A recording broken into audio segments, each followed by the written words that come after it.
very grateful for opportunity to share on a very, very important topic. We are asking ourselves, how do you thrive even in a crisis like COVID? And I'm addressing myself to individuals, to families, not just to the organization itself, but I would like God helping me to address myself to you as a person, to me as a person, because we all go through the crisis. However, your crisis may have absolutely nothing to do with COVID. You may be going through other challenges and it's a difficult time. How do you thrive when things seem to get from bad to worse? My good example on this is a guy called Joseph, son of Jacob or Mr. Israel. He's a happy boy enjoying his life in the family. But one thing after another went bad. I normally call it the staircase to destruction.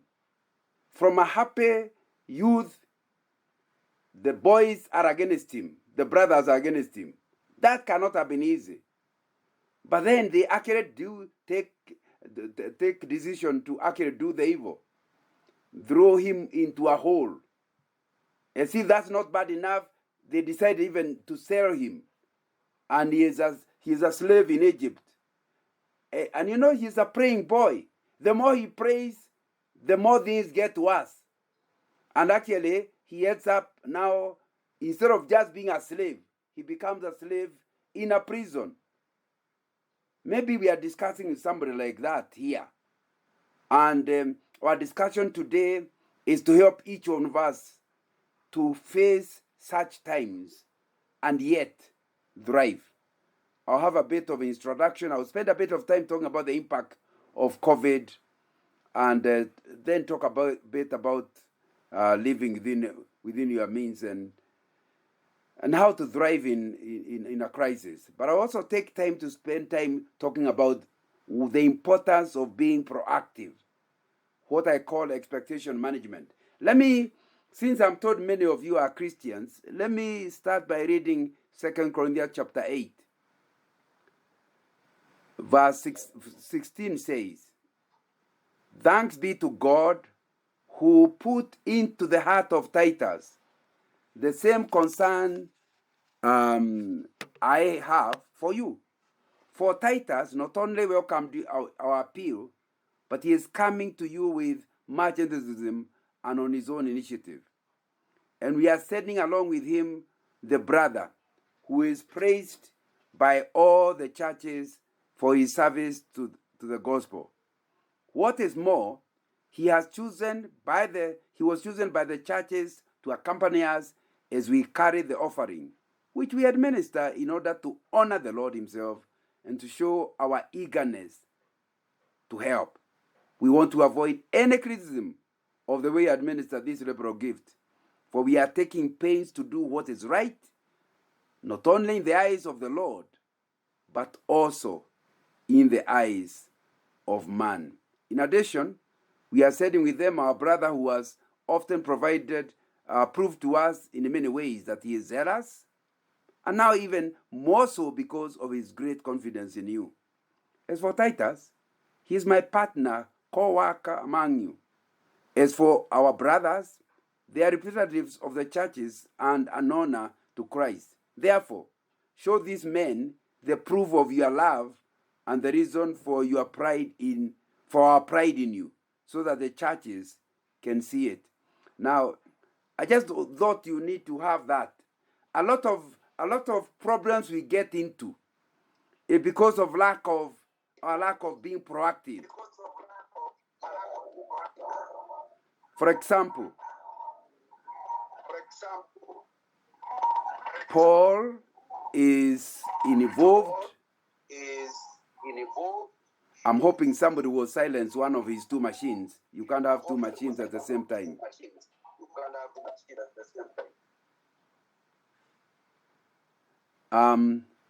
Can you hear me?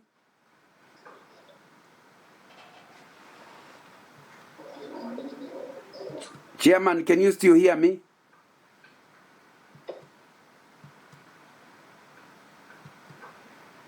Can you hear me, Chairman? Yes, please. Okay, so I can go. Okay, then I'll go on. Thank you very much. So we are saying that Paul was proactive. He could see the whole issue with money will bring him into a crisis. So he prevented the crisis. What's the crisis? The possibility of him losing his ministry just because of a few coins that he was collecting to take to Jerusalem. When people start to see him having a shirt, they assume he must have used their money to buy the shirt.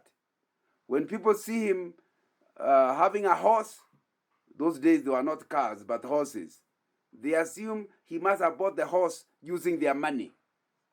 So, and that can be a crisis when people misunderstand you and you have not stolen and they think you have stolen, or because you are not proactive enough like Paul. Just hear him talking about this fundraising project of his. He wants to take the money, not himself, but with a person chosen by the churches that have given money. Therefore, they will have their own representative seeing that the money has all been given to Jerusalem Church. One protection. Why am I doing this? Paul says, we want to administer it in order to honor the Lord himself.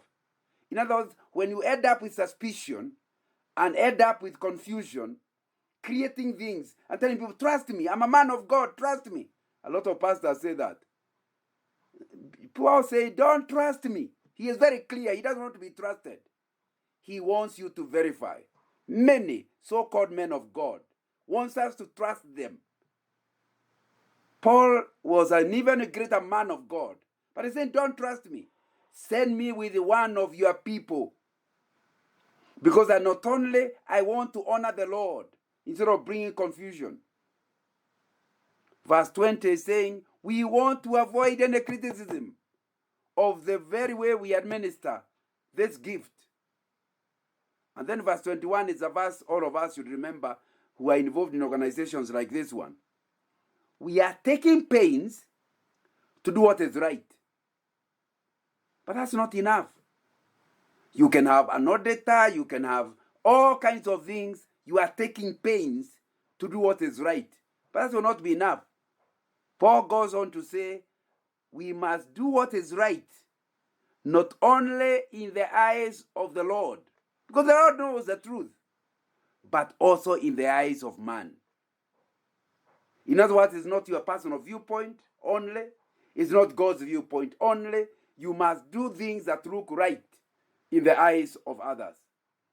And I thought if we spend time doing that with our spouses, with our children, in our organizations, many conflicts and crises that come from lack of trust or being suspected wrongly would all go, or being tempted to do wrong. When it is all open, you have set up systems of transparency. Even if you are getting tempted, they'll catch me.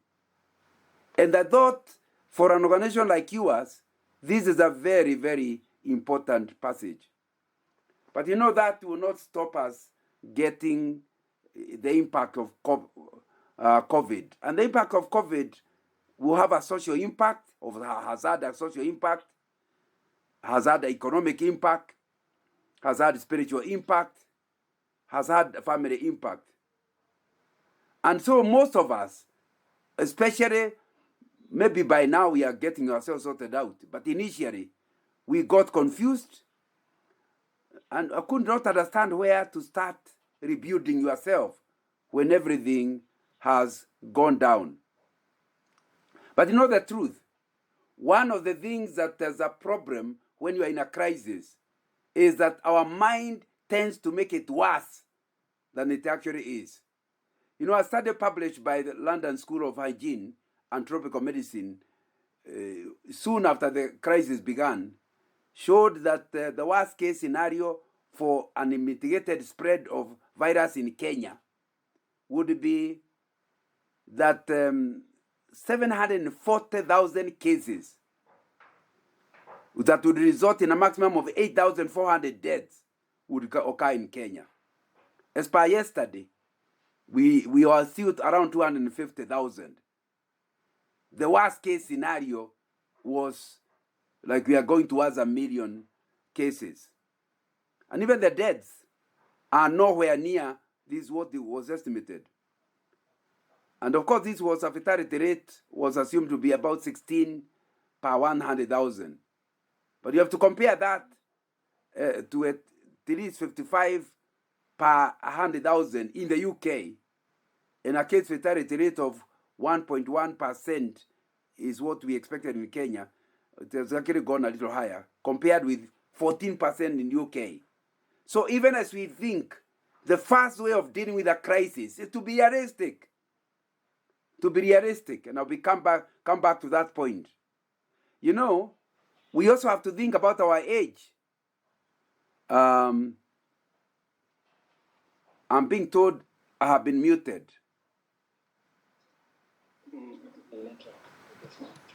I hope, Chairman, you can hear me. Yeah, we lost you for a moment. Yes, the host muted me. I think he is having struggle with he must be getting struggle with how to mute other people. Yeah, go ahead. Okay. We are talking about the impact on the aged,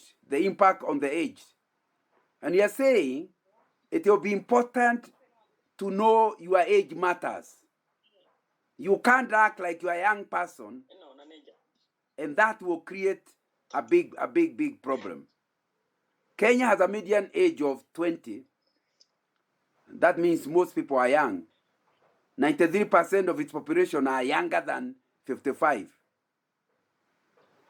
The facilities of the older persons in Kenya have taken precautions, have had to take precautions once you understand that, because the disease seems to affect the aged people, and they are the ones dying more, the fatality rate.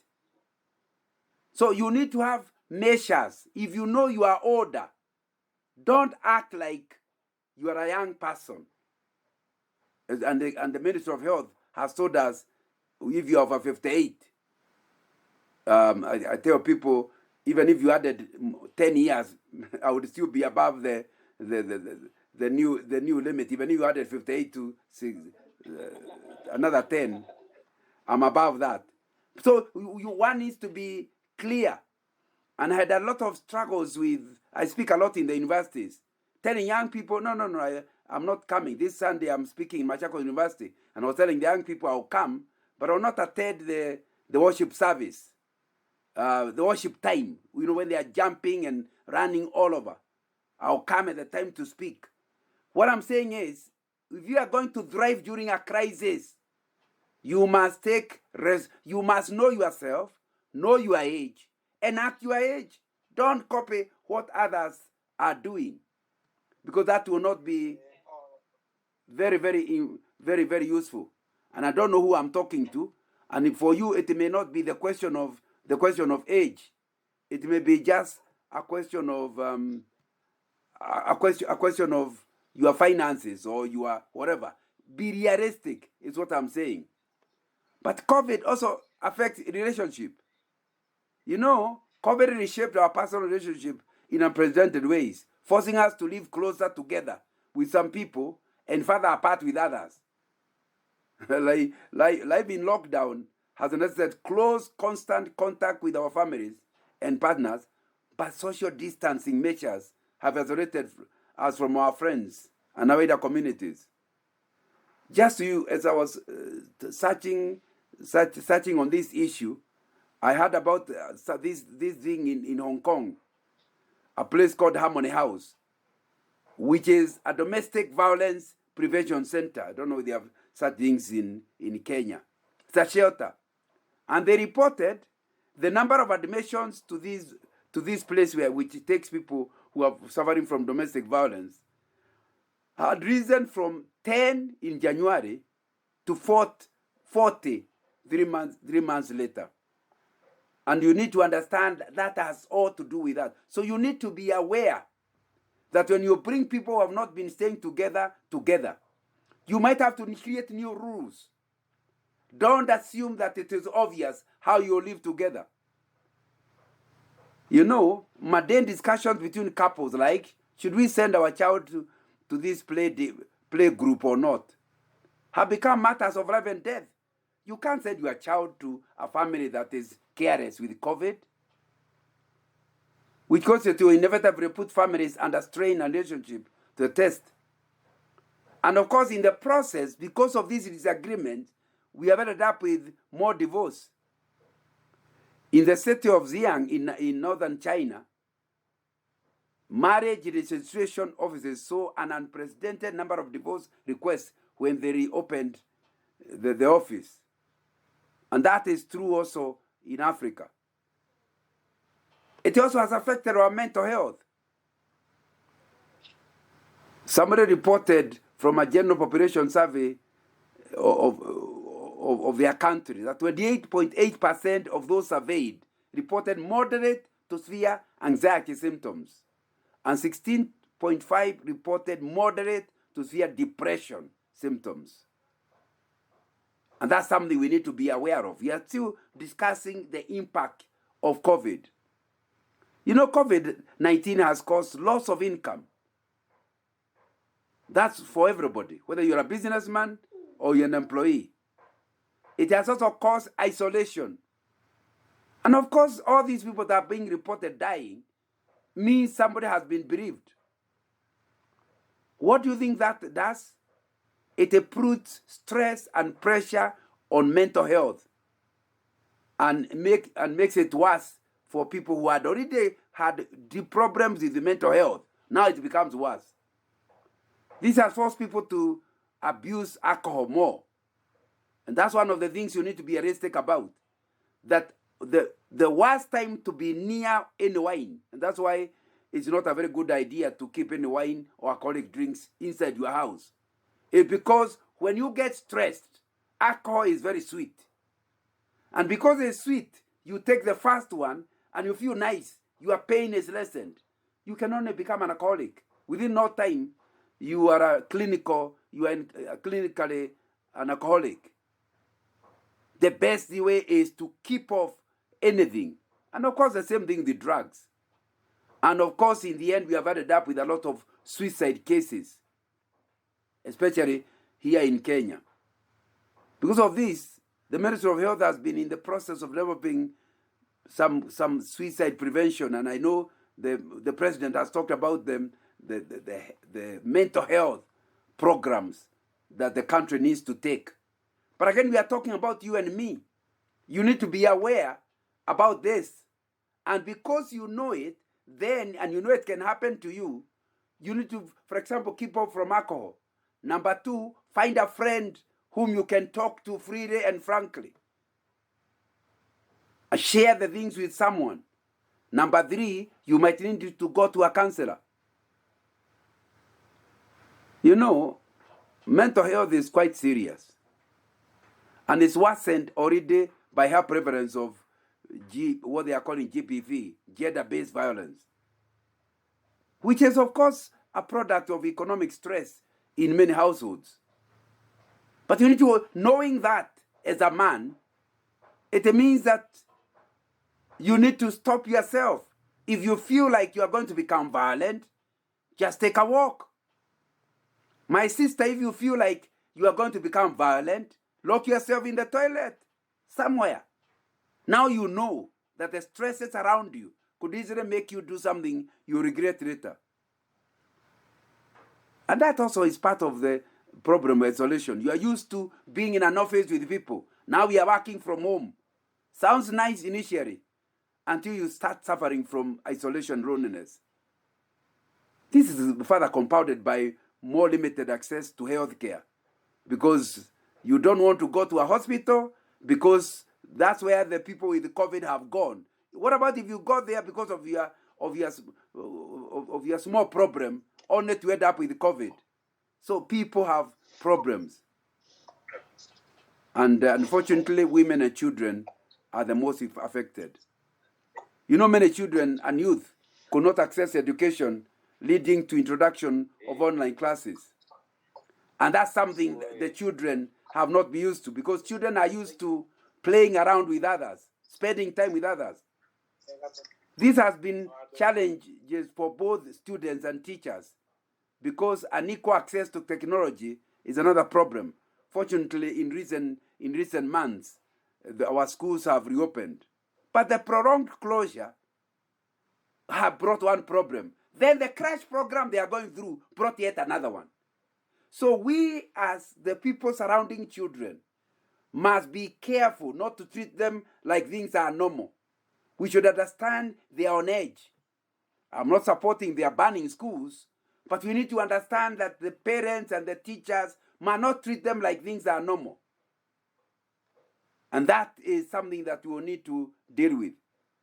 You know, as jobs and businesses have been lost in households, it has forced children to work. In some places, the children are contributing. That's why you find some young people became border riders, motorcycle riders, and they are from tools. Now you reopen the school, they have gotten used to having money of their own. They don't want to go back to school. And of course, the young people have ended up in drug and substance abuse. Number one, because there's a lot of idle time. Number two, because there's a lot of stress. Number three, because they are not wise. They don't know how dangerous, or they don't seem to know how dangerous that thing is. But those are not the only problems you are going through, my brother. There is economic impact. The informal sector comprises 84% of the Kenyan working population. Can you imagine? 84% of Kenyan population work in the informal sector. And yet it was the one that was most hit when we decided to close everything. Many people lost their jobs. Many people lost their businesses. And for the few who are able to retain their jobs, their salaries were reduced. I was talking with a relative who told me throughout the period they were getting 40% of their salary. What do? You still have rent, you still have to eat, and they were getting 40%. And they felt very lucky because the other people were actually fired. When the money is less for them, they will not buy the cabbages, so the mama boga also get into trouble. The country's economy has been affected by the pandemic, in that as Kenya is a country that relies on imports, this has caused disruption because imports became a very difficult thing during that period. And this countrywide curfew, fortunately, it's been removed just now, and the lockdown also closed manufacturing areas, and it brought a lot of difficulties. But worst of all has been our tourism. Those who are the people, the restaurants, whatnot, they were all closed by force, not lack of customers, but the government ordered them closed. The hospitality sector has suffered. And of course, even when they were reopened, the tourists don't want to come because they are being told we can give them COVID. But at such a time, the ability to think quickly, like for example, one big product has been PPEs, personal protective equipment. You know, the masks, the whatnot. That's a new industry. And those people, in my vernacular, they normally say, even when the house is burning, the owners, if it's burning at night and it's cold, they also go near the fire, and it's their own house that is burning. And one in a time of a crisis need to think, this can't work. What can work? And people who went with PPEs have made a lot of money. You know, 70% of the people in Kenya are employed in agriculture sector. So the informal sector we are talking about is a lot of small-scale farming. And these are workers who have no stable income and are not covered by formal safety nets, such as they have no pension or any form of wage protection. According to the Kenya National Bureau of Statistics, the percentage of the population in active employment, whether informal or formal, during COVID has just dropped to 65% for men and 48% for women. Measures imposed by the government of Kenya to mitigate this spread of COVID resulted in also job losses. Also curfews caused it. Workers who already live in poverty and cannot afford to have precautionary savings consequently face a high risk of falling into actual poverty. You know, COVID-19 measures have not only increased the costs incurred by transporters, for example, but even others. So it's more expensive. According to Bureau of Statistics, 30.5% of Kenyans who rented apartments.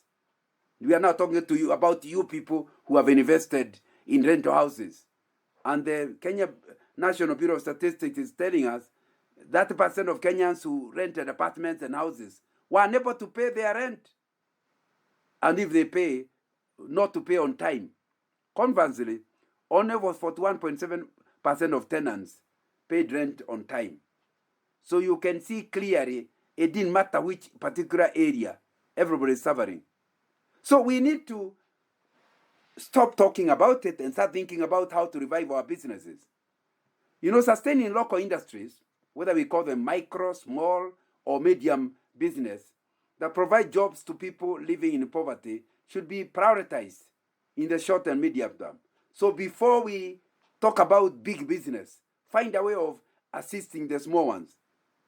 This could be like a SACCO giving loans, changing terms, you know, waiver of license and things like that. The government should prioritize even tender awards to industries that are employing more people, so the labor-intensive ones. And we need also to think about e-commerce.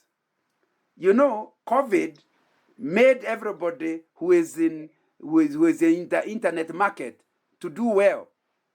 If you did not have Zuku or Safaricom or somebody, and your children are learning online, you are forced to stop using bundles and go to the internet. And they made a lot of money. One of the things that Kenya has is very robust, very strong mobile payment system. And it increased because we now did not want to pay actual cash so that we don't transmit the disease. Roughly, about 80% of the people have telephones in Kenya, which is a very positive thing. It means you can do a business where you reach people through the telephone. Can you imagine? 80% of everybody in Kenya, almost every home, has a telephone. And even some of them have smartphones. And so we can actually do business in that area. So what should you do if you're in business? My suggestions: assess the financial damage. Assess the financial damage. Where are you? The first step in developing or rebuilding a plan for COVID is determining just how deeply your small business has been affected. Don't go by, all business doing badly. Check yours. It will be in an area where even during a crisis, you can warm yourself. So don't rely on general statements. Assess your own financial damage. Number 2, take a second look at your business plan. Whatever business plan you had is out of the window. Circumstances have changed. So you need to change it. Number 3, consider whether you need funding to recover. In your new business plan, can you need more money? And if you had more money, do you see possibility you could repay back the loan? That will lead you to revamping your budget to account for a new spending. So you may have to invest where your business was working normally. But in your new business plan, you need to invest in some you did not. For example, I've just talked about the importance of having internet. Maybe it was not necessary before. Now it will be necessary. So although you are in a crisis, you might need to use more money. Then go to develop a timeline for rebuilding. Don't try to come back to normal immediately. You might take a loan you cannot repay. If you come out slowly, you are likely to come out successfully than if you try to to have a crash program of coming out of your financial crisis. And then please, please, please create a contingency plan for the next crisis. Don't assume this is the last crisis. You must always assume a crisis is a possibility and ask yourself, how can I cope with it? Identify new business opportunities, because maybe the one you had may not take you very far. You need to look at the new change and see, might you need to be in a new business? And then, might you need to restructure employees for greater impact? Because now the things have changed. So you might need more employees, less employees, skills that were not required before. And then you need to perform deep cleaning. Maintaining a clean environment will help protect the safety of your customers, in the sense that now you cannot run your business the same way. Sanitize, sanitize, sanitize. Keep distance, keep distance, keep distance. You might have to reorganize your business to take care of that. And then boost or build your online presence. Whatever your type of business, online will be the new calling.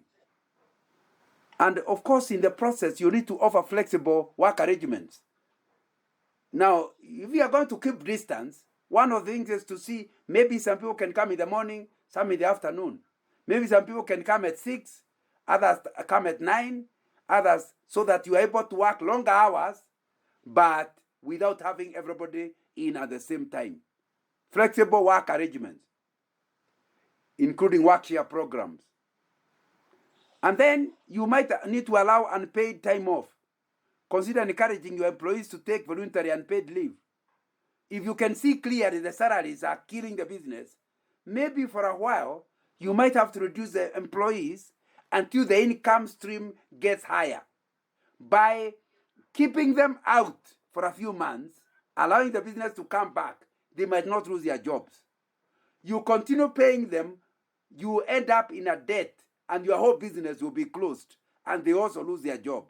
Discuss openly with them. But the important thing is, don't work behind their back. Like the chapter we read about Paul, come out clear. Don't let people work with suspicion. Don't just do what is right. Do what is right according to the employees, according to the clients, according to customers. And please, knowing what circumstances we happen to be in, relax work expectations. High stress situations can impair thinking and trigger burnout. Help your employees manage this stress by clearly prioritizing and delegating tasks. Encourage them to ask for help when they need it, and finding creative ways to have fun with team activities.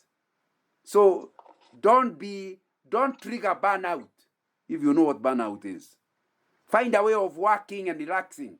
Can you have breaks within your work situation? And then please position your business employees for a strong recovery. Keep talking about what can help your business to go and what they can do to help you so that the total business recovers, so that not only don't you lose employees, you actually even add more. If you look at all I have been talking about COVID, the key word here is be proactive. Well, and I think that's a very, very important thing to understand if you are going to thrive during a crisis that will come tomorrow, and you're not in a crisis currently. You know, a proactive approach to things means strive to put in place a system to prevent undesirable eventualities. But if you choose a reactive approach says you wait for the occurrence only to put in corrective actions.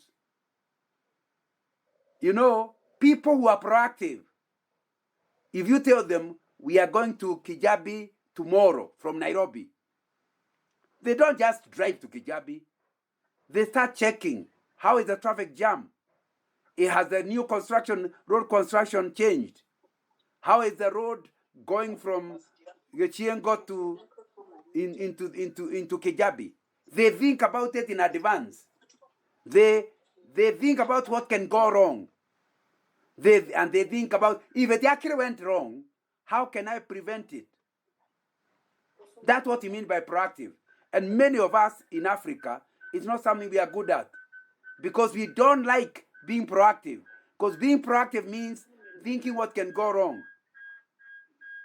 And we don't want to think about what can go wrong. In fact, we believe that if you say something can go wrong, it will make it go wrong. My friend, something will still go wrong, because that's life. But you'll not be ready for it. If something goes wrong and somebody was ready for it, it changes. For example, you have a transport business, vehicles going to Kitale along the way. If you are proactive, you assume there is a 1 in 10 chances that your truck would get an accident anywhere between Nairobi and Kitale. So what do? You think about the hospitals along the line, maybe every 10-15 kilometers, and you tell your staff, if you have a problem in this place, go to such and such hospital. They will not ask you for money. I've already made arrangement, because you made arrangement in advance. Now, if it turns out nobody in the next 10 years ever gets an accident, there will be no problem. But if somebody gets an accident around Nakuru, they go to hospital, they are being asked for money. As you are talking about money, the guy dies. It will be because you do not have a proactive approach to managing your business. You are reactive. You want the driver to call you, hey, I have had an accident around Gilgil. What should I do? But you should have thought about it in advance. That's the way. Proactiveness is what makes them. For example, what's wrong with in your own house? Talking about if a thief came, what can you do? What are the hiding places? Where can you pass to go to the ceiling? And if you went to the ceiling, what would your children say and do? If you actually prepare for thieves, and the thieves don't ever come, you lose nothing. But if they come, and your son starts speaking in a way that tells the thief where you are, you'll be sorry, but dead. So that's what we are talking about. If you are going to manage crisis, it's an important thing for you to deal with. What are we really talking about when we talk about being proactive? Creating or controlling a situation rather than just responding to it after it has happened. And ask yourself, COVID came. Did you have a system that had assumed what would happen? If you do, it's called business continuity program. Did you have any business continuity program where you assume, in the worst case scenario, if this happened, what method can we use to come back? When you are proactive, you are controlling a situation by making things happen that can prevent the thing happening, or preparing for possible future problems. Those are two. A proactive person does things to prevent wrong things happening, but a proactive person also assumes, even with his best efforts, a bad thing could happen. So he has what we call ERS, Emergency Response Plan. Emergency Response Plan is not preventive. It does not prevent something wrong happening. It tells you what to do if the wrong thing happens. So both are important. Proactive people are, therefore, people who are self-motivated. They are innovative problem solvers. They are people who seek out opportunities and analyze it. Comparing proactive and reactive, you can see proactive people, you work on things that you can do something about. So you something about health, you can do that. You know something about children, you can do that. And problems at work. The other things you can do nothing about. And that's why you are preparing ERS, Emergency Response Plan. Because you know what you can do and what you cannot do. What about reactive people? They are tempted to focus on things in the circle of concern, things over which they have little or no control over. The national debt, They keep talking about the national debt, talk about terrorism or weather, and feel helpless. But a proactive person can differentiate between what he can do something about, what he can, and does not waste his time with things he can do nothing about. He prepares for how to respond after it has happened, because you can't prevent it.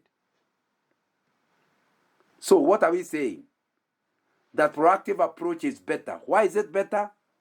Because it's obviously less expensive. It prevents many expensive accidents happening. Therefore, it is cheaper, because you will spend less money preventing the accident than actually responding to the accident. So my recommendation is, if you are going to thrive during challenges of the future, the best thing is now to prepare for them. That's why it is not a very wise thing for you to not have a medical cover. But that's what people feel like a waste, especially if you are below 40. You have been paying medical cover from the time you are 25, but you have never gotten sick. So you tell yourself, I'm not going to pay this. But you know, you can do something about being healthy. But there can be an accident. And when an accident comes, you only need to be in hospital a few weeks, and all your savings are gone. And yet with a medical scheme, paying 40,000 a year may give you 2 million shillings cover. How foolish could it be that you refuse to pay 40,000 and you end up having to clear your savings of 2 million and destroy your business? That's what we mean by being proactive. See what can happen and prepare for it. It's the same thing with things like housing. Why would you want to continue renting a house instead of putting a mortgage? Because you know very well there's nothing you can do about living in a house. You must live in a house. So you must pay money. It's only that money can be money for rent or money to pay mortgage. If you make it money for mortgage, it means one day that house becomes your house. And therefore you go into retirement without having to pay rent. If you continue paying rent, my friend, one day there will be a problem with your salary and you'll be thrown out of the house. And yet, mortgage money and rent money is same money. So how do you want to, like I tell my mentees, to pay rent means you are putting money in a bottomless pit. To pay mortgage, it's still a pit, but it has a bottom. So it keeps filling slowly, but it's still a pit. Because there may be a 20-year mortgage or 15-year mortgage. That's what you mean by, if you want to be somebody who will thrive during a crisis, always sit down and think about where you are going, what can go wrong, how can you prevent it going wrong, and if you can't prevent it, what can you do to recover?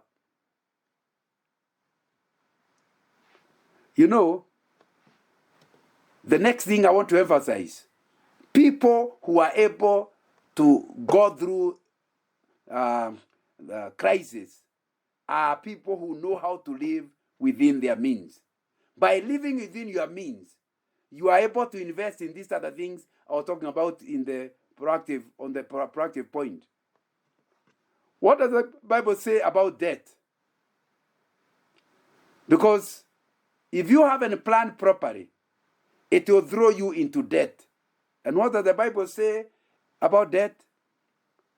Paul's charge to us in Romans 13:8, to owe nothing but love, is a powerful reminder of God's distaste for all forms of debt that are not being paid in a timely manner. You can also get this in Psalms 37:21.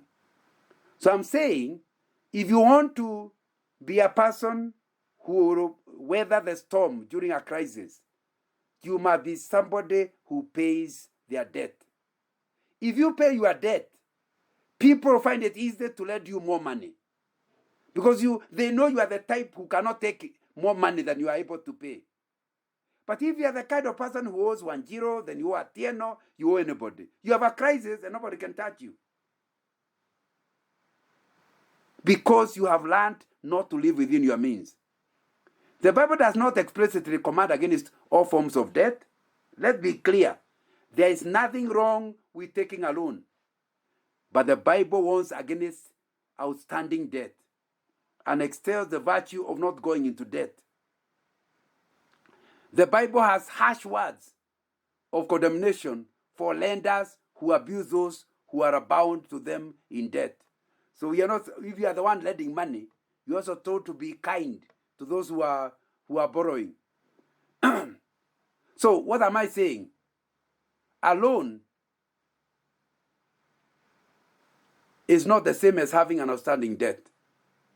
So please do not confuse having a loan and having an outstanding debt or loan. You know, in 1970, there was an East African revival. Those of you who are a little older will remember the Tuktuendereza Fellowship. And they met at Thogoto, where it was decided it was wrong to have a loan. As you remember, it caused a lot of confusion. I was a young man then, in 1970. And it caused confusion all over East Africa. If you had anything you borrowed, maybe a car loan, a mortgage, you are going to hell. So you are supposed to return the money. But that's not what the Bible says. It is talking about outstanding debt. The Bible is talking about outstanding debt, not a loan. Because it will be contradicting. The Bible will be contradicting itself if it says you cannot have a debt, and yet it is encouraging us to lend others. If you lend someone, and the Bible is one telling you to lend them, what they are, they become a debt. But the trouble is not the loan. The trouble is an unpaid loan. As long as I have lent you money and it is not yet time to pay, our friendship is never affected. Because a loan is not something bad. The day the deadline passes, something changes. Because from then onwards, you see me coming this way, you hide. What has changed? Because now you are a sinner. Having a loan is not a problem. But the moment it's outstanding, you now are breaking God's command. The God who commanded don't commit adultery also says don't owe an outstanding, don't have an outstanding debt. Both are sins. A lot of people know there is money they owe, and they not only owe it, it is outstanding. Please be clear that you are living in sin. Maybe you are in your circle. You are the kind of guy people are having to pay. Your guarantors are having to pay. They will pay, but you yourself will be on your way to hell. It is very important to understand sin is sin. And I have already told you that the moment they pay that loan, next time you are in a crisis, nobody will touch you. So you cannot go through your crisis, but you are the one who dug your own hole. The first step to come out of debt is being wise. And even though it's hard, you must resist the temptation to worry. Do not be anxious about anything, but in everything, in every situation, by prayer and petition, with thanksgiving, present requests to God. So now you are in a crisis of unpaid debt. Don't enter into worry. Because the trouble with worry, it causes you not to think properly. Commit to making changes so drastically reduce your lifestyle expenses. Sell that big TV.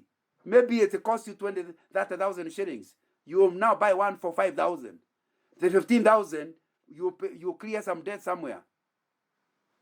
Just go and look at what is your bare minimum you can live on. Everything else liquidate to pay your debt.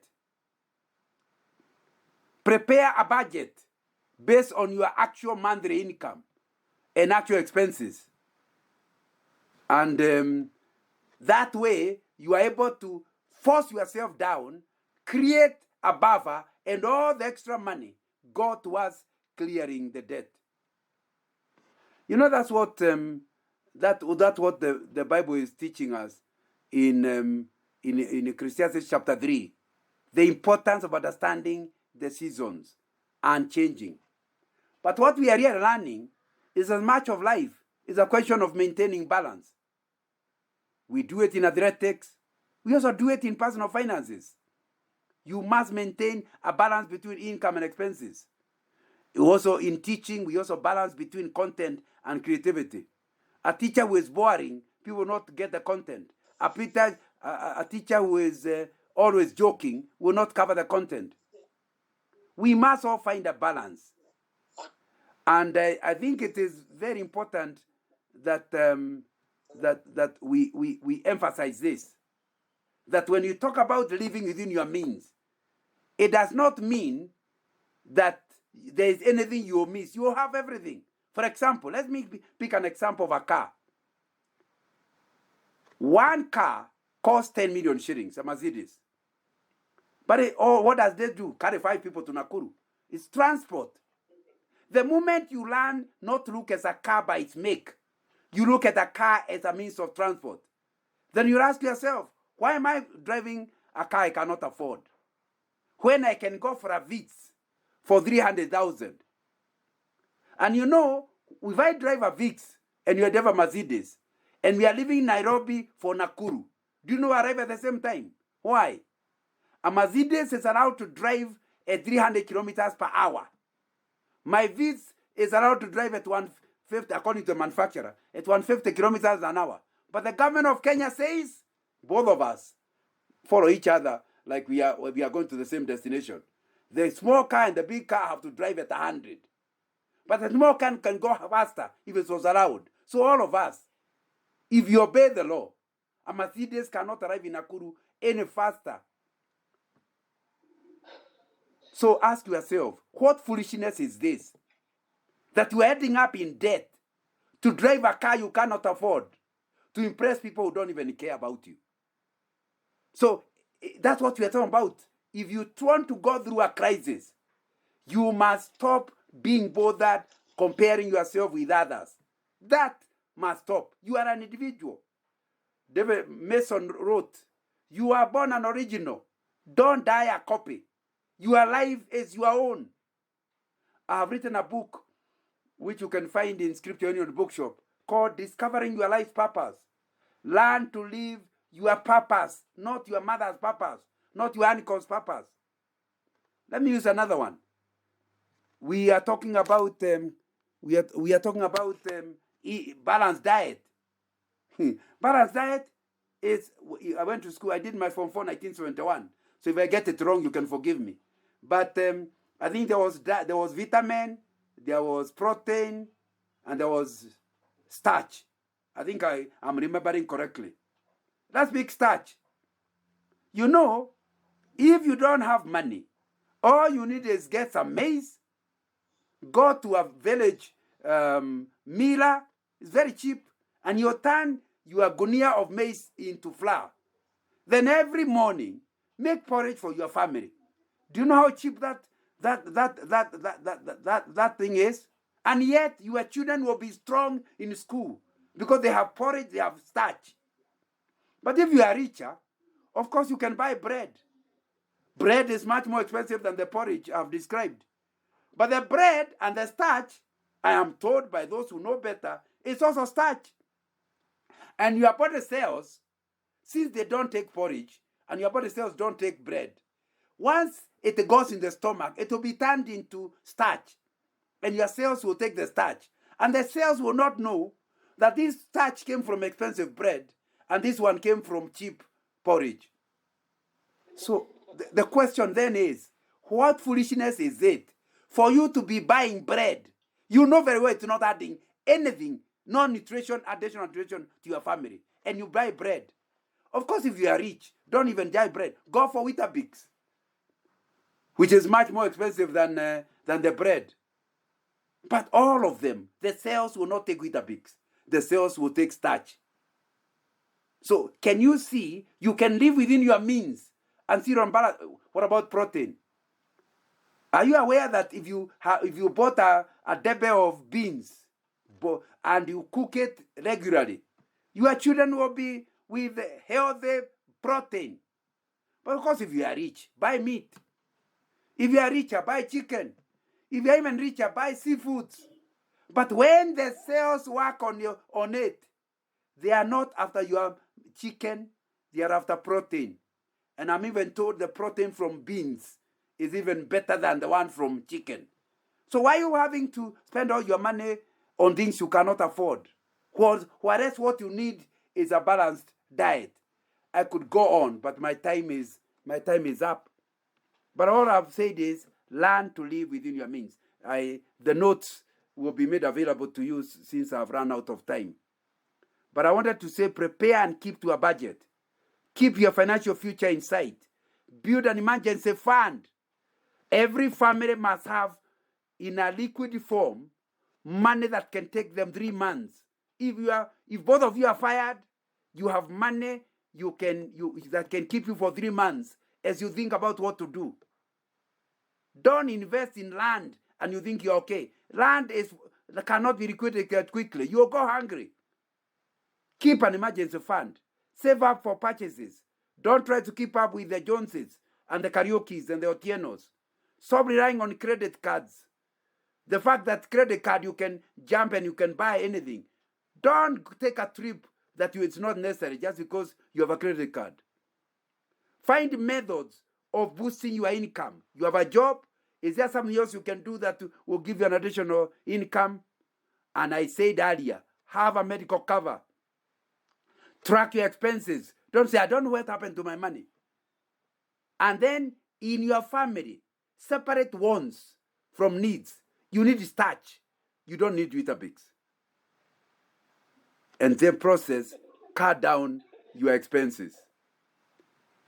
Anyway, I have run out of time. I wanted to talk about now, which is the main. Can I add you? Okay. Add you 10 more minutes? Okay, then let me. I have not touched the final one, which is how to face the crisis. Okay, let me take another 10 minutes. 10 more minutes. Yes, thank you very much. So, my suggestion is face the future with God. You know, Psalm 46, verse 1 and 2 says, God is our refuge and strength, a very present help in trouble. Therefore, we will not fear. What can help you to face the future? It is by having God on your side. Organizations are busy re-engineering and reinventing their structures like I have recommended. But it will be important that you do it with God. Do not do it in ways that are not in harmony with the biblical principles.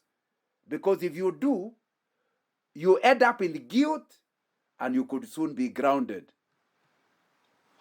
You know, why should Christians not worry given the crises we face? Corrie ten Boom, who was a Dutch, and I really recommend her books if you have any of her books. Corrie ten Boom.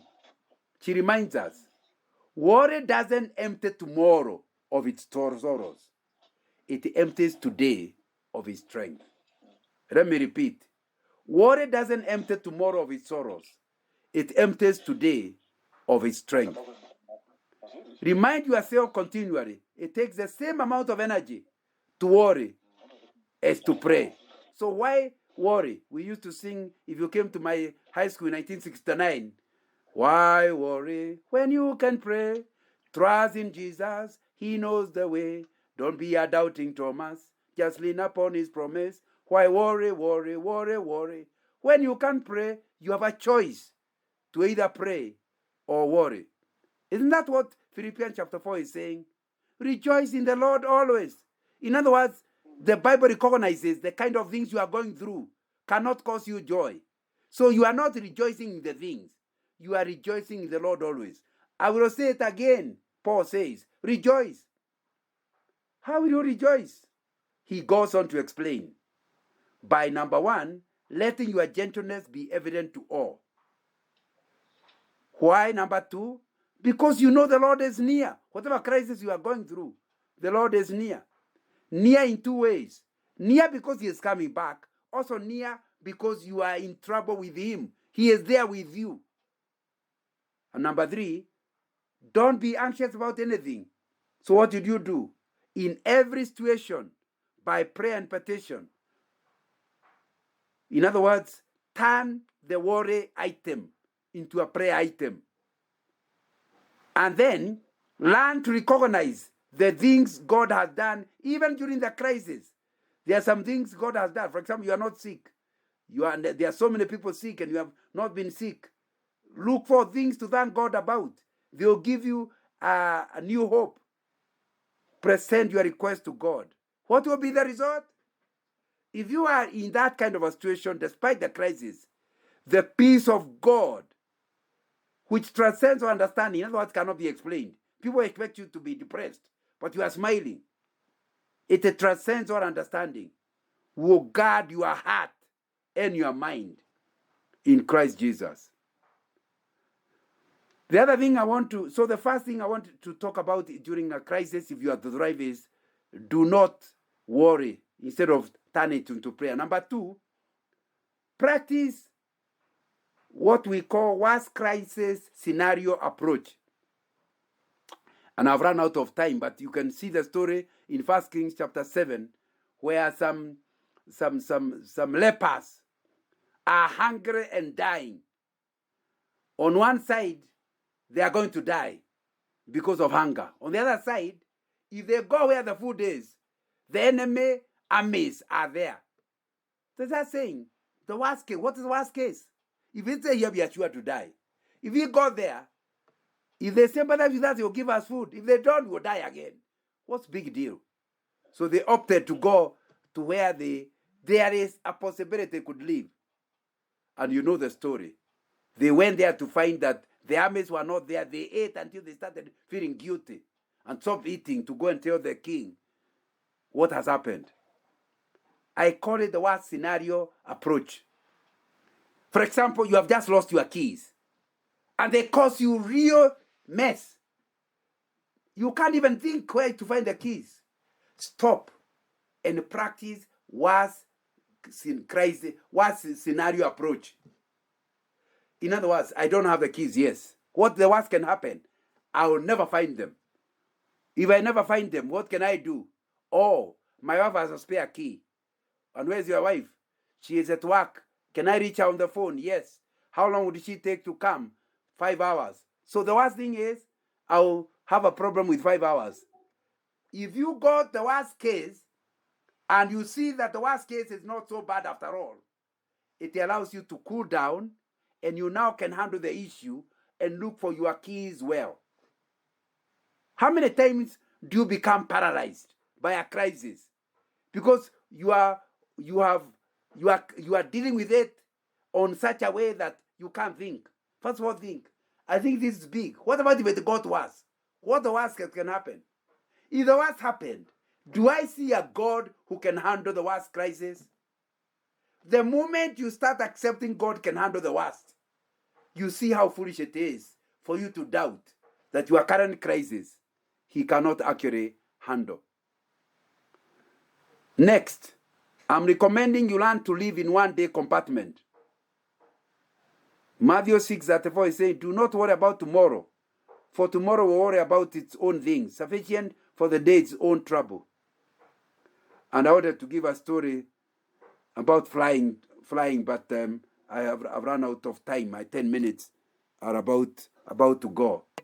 But if you start understanding living in one-day compartment means you must think about the past, you must think about the future, but the most important thing is today. Because yesterday is gone. You did it wrong. Just repent and forget it.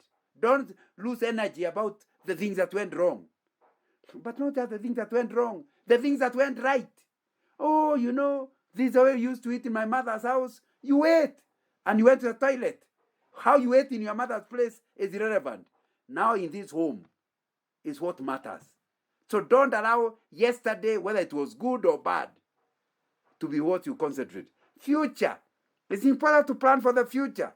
But unless you survive today, how will you be in the future? So put your energy to surviving today. Don't invest in such a way that you can't even survive today. You must invest, yes, for tomorrow, but after you survive today. That's what I call living in one-day compartment. So, your greatest enemy to thriving, according to me, and I'm now finishing, are the following. You must avoid entitlement mentality. Because once you are entitled, Number one, don't become thankful. You are entitled. Your wife should give you food. So if she gives you food, you don't say, "Oh, thank you." How can you thank her for what you are entitled to? One of the most dangerous things is that entitlement mentality. Because if you have entitlement mentality, you will not even help yourself. You expect somebody else to bring your shoes to you. If they don't bring, you have a crisis in the day just because you could not collect your own shoes, as if you're a cripple. Now, entitlement mentality is something you must fight. Because in a crisis, in difficulty, it makes you crippled. If somebody helps you in a certain way, don't feel entitled. Be grateful. That means when they stop helping you, you do it for yourself without any difficulty. Because you don't feel entitled. Number two, don't look for somebody to blame. One of the most dangerous things I keep telling my mentees, the moment you find somebody to blame, you are done. Because you cannot look for a solution. You know, the kind of schools my parents took me, and no wonder my English is so bad. My friend, it is true that your parents took you to a bad school. But there is something in the internet that can teach you how to pronounce words in English. There are people learning English. There are people learning English on their own. So the reason you continue speaking bad English is not because of your parents. It is because you have found somebody to blame. Just go to the internet. The other day I was in Madagascar, and not Madagascar, Mozambique, and my taximan told me they speak Portuguese, but the taximan could speak English. I say, "Oh, how did you learn?" Told me internet, and we spoke. He took me all over Maputo, and he was not taught English. He taught himself English in the internet. So look for whenever you find somebody to blame, you have entered a danger zone. Oh, my boss. Oh, the other person in the team. Always ask. The truth is they have failed. But what have I done about it myself? The moment you blame yourself, you can do something about it. So in a crisis, the worst thing is to find somebody to blame. Because then you feel it's okay. Whenever I die, I'm not the one to blame. It's so and so who did it. I think it's important to understand your crisis will be worse. And I've already referred to this. Danger zone. Don't be an optimist. One of the worst things you can be is to be an optimist. Who is an optimist? A person who assumes nothing can go wrong. An optimist never sees anything going wrong. Whenever you tell them, have you thought about this? Don't be negative, Brother Nganga. Why are you being negative? Because they don't want to see anything going wrong. Unfortunately, things go wrong. So, you know that whenever I see an optimist, I send him my sympathies in advance. Because he is going to be crushed. An optimist is not biblical, because the Bible is not like that. We have just read Philippians chapter 4. It says there are problems. There are causes of anxiety. An optimist says there is no anxiety. The Bible says there will be anxiety and teaches you how to handle it. An optimist assumes there will be never a problem. Please avoid because you can't be an optimist. What should you do? A realist. A realist is a person who thinks what can go well, but also looks at what can go bad, and then has a realistic view of the future. But my friend, also don't be a pessimist. Who is a pessimist? A pessimist is a person who never sees things going right. They're always thinking there is something strange. You bring your wife a dress from London, and she starts saying, "Darling, be honest. What did you do in London? You are bribing me." Now, you are giving her a dress. You selected it. But you always think there's something hidden. That's a pessimist. And if your wife is a pessimist, please accept my sympathy. But it can be quite an issue. The same thing with your husband. You make a good meal, and they're saying, there must be something she wants to ask from me. My friend, you cannot handle a crisis when you always seeing things going wrong. Because the moment you see everything going wrong, you lose energy, you lose strength, and you cannot face whatever is coming. So don't be an optimist. Don't be a pessimist. Instead, be a realist. That's a person who looks at the pessimistic side, and looks for a realistic approach. And realistic people prepare for the future. They prepare for the best. They prepare for the worst. They are ready for either.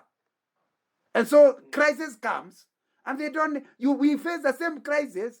You are crying, but I'm not happy, but I'm okay. I know how I already thought of my ERS, emergency response plan. But the final point, and I finish with this: inability to manage change in expectations. You thought this would happen. It never happened. You still continue thinking. It's Dr. Gatere who was talking in a marriage seminar and talked about this woman who had a picture of a husband. She attended a wedding when she was 6 years and formed a picture of how a wedding is and how a husband looks like. When they finally married, she discovered her husband was not like the one in the dream. Now, if you continue comparing your husband with a dream one, you are not being very clever. Your husband is real, flesh and blood. He's the one in your bedroom. So Dr. Gatera said, you have a choice. If you want to enjoy life, you have a choice. Either to divorce the shadow or divorce the real man. And you'll be foolish to divorce the real man because the shadow will not come to your bedroom. So it's very important to understand clearly. You must change your expectations to fit what has happened. You have heard of something called midlife crisis, and it's not our topic today. Midlife crisis is when you continue expecting the same things. Oh, because your husband used to tell you, when you marry me, I'll be taking you all over the world. Now you have been married for 25 years. He has never even been to Uganda. Now you need to understand, you must reassess expectations. Accept the guy will never take you anywhere, except maybe to the village. And start enjoying him. Your life now will be okay because you are no longer expecting to go to London. Reassess your expectations and be realistic with your expectations. Thank you very much. The meeting is back to the MC.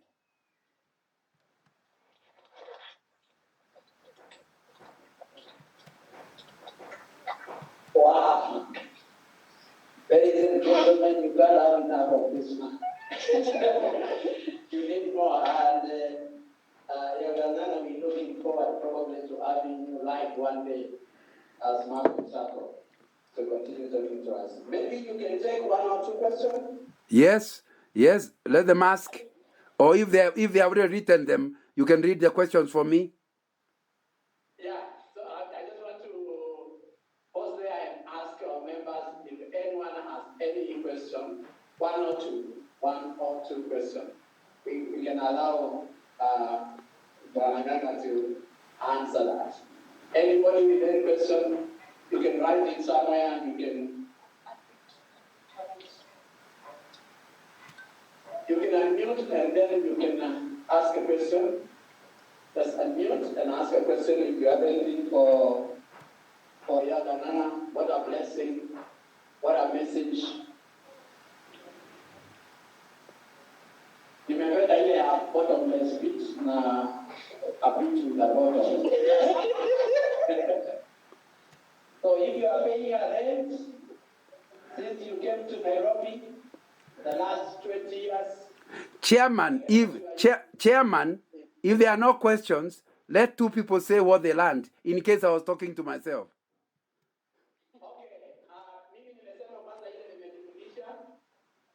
I've just said what I like today. The bottomless and the bottom one, the feet with the bottom. Yeah, I know, Chairman, I know you are listening. I'm worried about the others. I know you are listening. Okay, guys who are out there, people are writing comments, they are appreciating, they are talking on how they have been blessed, how they have been challenged. Others, and they say, I think others have listened to you before. I saw one saying, always enjoy listening to you and enjoy this blessed with your wealth of. So maybe we can can allow them to talk. Anyone who is willing to talk, please. If the others don't, One question has been written. One question has been written, Chairman. Let me answer the question. Yeah, let me read the question. The question reads, how do we deal with the demon called culture, Mr. Nganga? Let me answer three answers. Three. Number one, if you're a Christian, it means that the Bible becomes your first director on what is acceptable and what is not acceptable in your culture. And the Bible does not condemn all your customs. It condemns some of the customs, but not all the customs. So the first solution, brother, is Brother Azur, is to actually take the Bible as the director of choosing what is right and what is not. Number two, to understand that the Bible does not require you to obey your parents the moment you're an adult. I don't know, our cultures teach that we must obey your parents. If your parent is 90 and you are 70, you must obey your parent. That's not in the Bible. Just go and see Ephesians says, children, obey your parents. But in Exodus chapter 20, which is now talking to everybody, we are told, honor your father and mother. Not obey them, but honor them.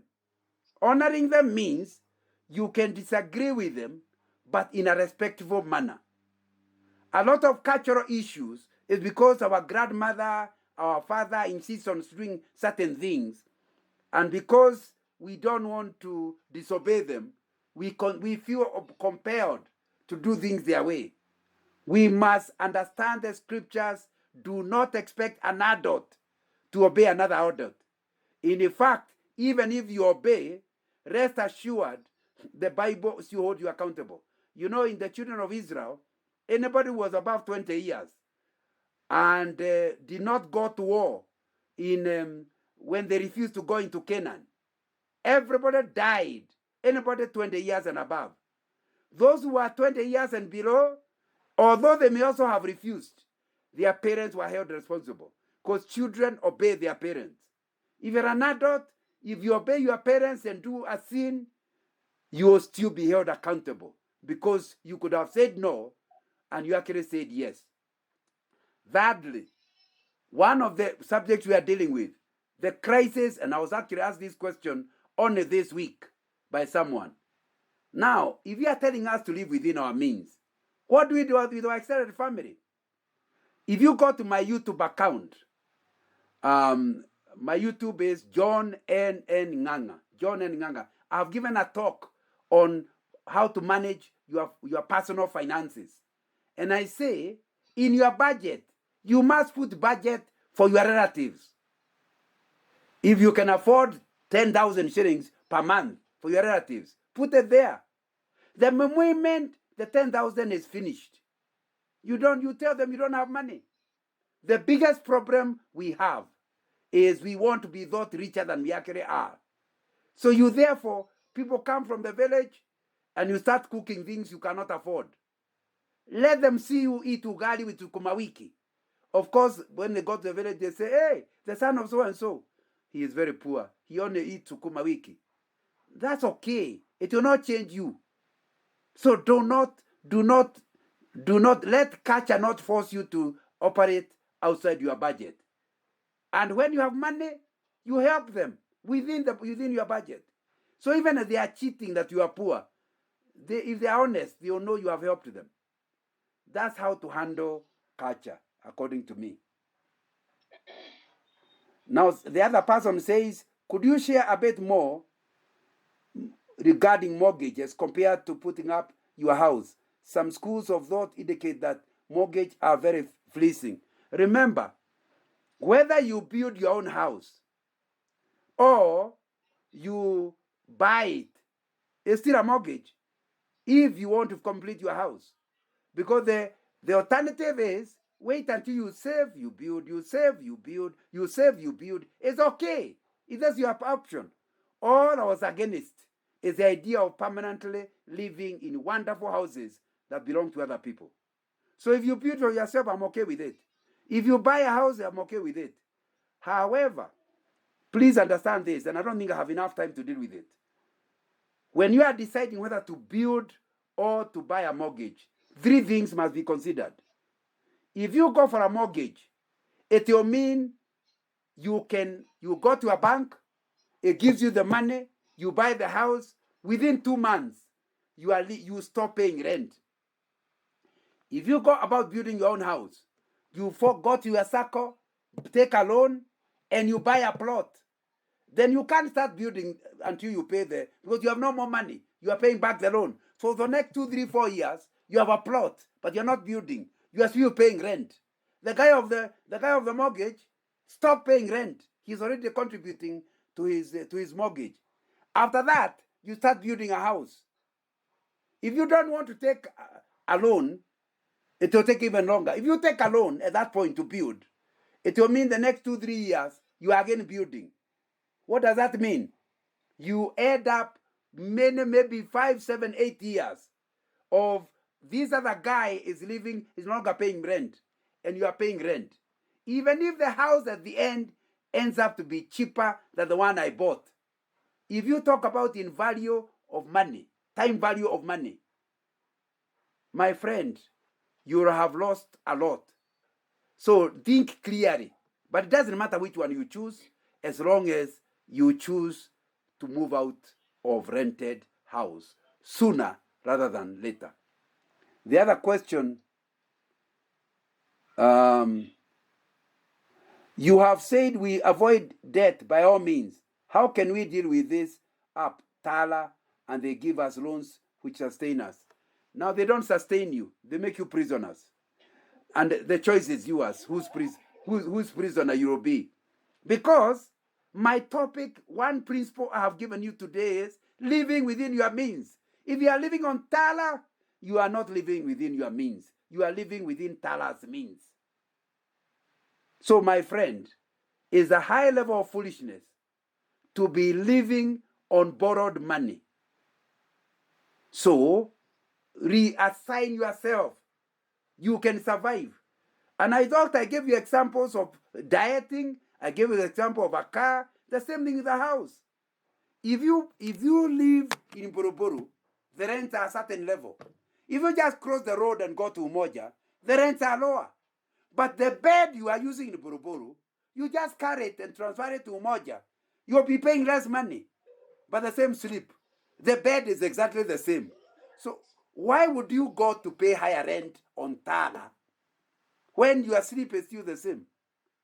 So I really would like to discourage you on that kind of borrowing. But number 2, the kind of interest those people are charging, the banks are envying them because they are making millions, because they are Shylock without the title Shylock. They are making impossible interest, and they are making interest on people who don't know how to live within their means. You know, you can actually move from your current house and you stop relying on Tala. Go to a cheaper house. Go to a cheaper car. Go to a cheaper way of eating, and you will not be that. That way, you will now borrow from a place like a circle. Can you imagine? Can you compare the interest you pay? And the way to do interest is not to think in terms of how you pay. Take the money you took for a month and you paid. Multiply the interest times 12 to see what the annual interest is. And you'll see what the implications are. However, the Bible does not tell you not to borrow. It only told you not to have outstanding loans. But then, even in borrowing, don't borrow from somebody who is stealing from you. Borrow from somebody who has a reasonable level of interest. Now that COVID is changing our normal ways of living, and what we have known is appropriate culturally, how do we learn to cope and adopt this as initially it was termed respectful to shake hands? No problem. That one was sorted out very easily. Have you seen anybody offering you his hand? People, COVID was so serious. You had your relative die, another die, another die. You simply got relieved from greeting strangers. So I don't think we are likely to go back to that. Like now I've discovered, I used to think young people are strange. But now on that day, I was having a meeting with my age mates. People, in fact, all of us who are in the team were people who are saved for more than 50 years. And we were greeting each other with the fist, you know. And I thought, hey, we are around 70 years old, but we are all using what young people do. It's not that we are copying young people. We don't want to come near each other. And I'm told when you use the fist, you are able to keep 2 meters apart. So, my friend, culture has changed, and it may never come back to the original. However, I'm praying very strongly that the disease is going to disappear. Maybe I read the last one. Oh, it is Azur rephrasing the question. I rephrase my question on culture. I was talking about cultures in the system, e.g. traffic police, corruption, favoritism in job appointments, unethical promotions in African context. The wrong does get more rewarded by the system in place. How do we stop this at individual levels? That one is not that you stop. You should never have started. If you're a Christian,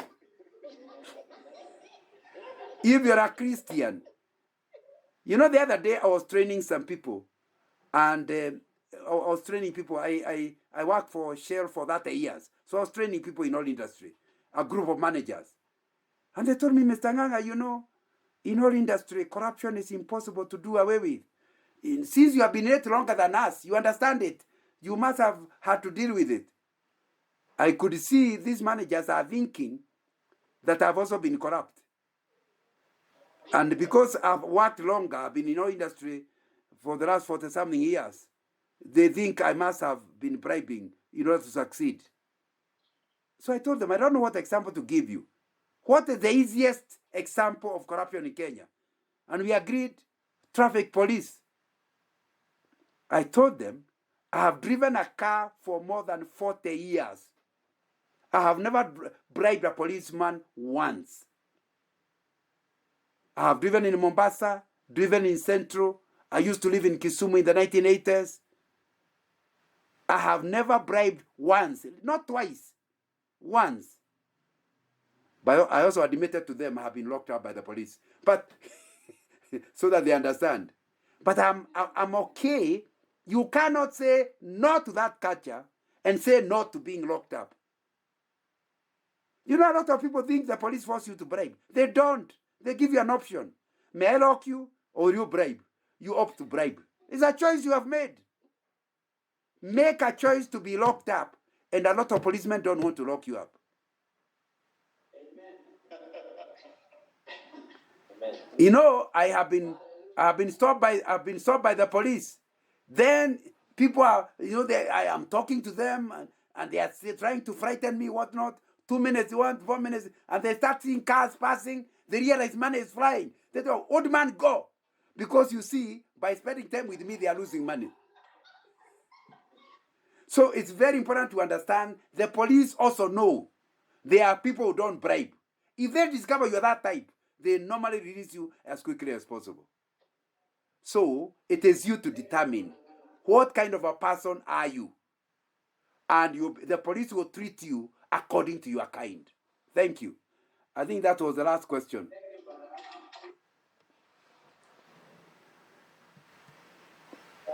You can't have enough of this man. You can follow him on his YouTube to learn more.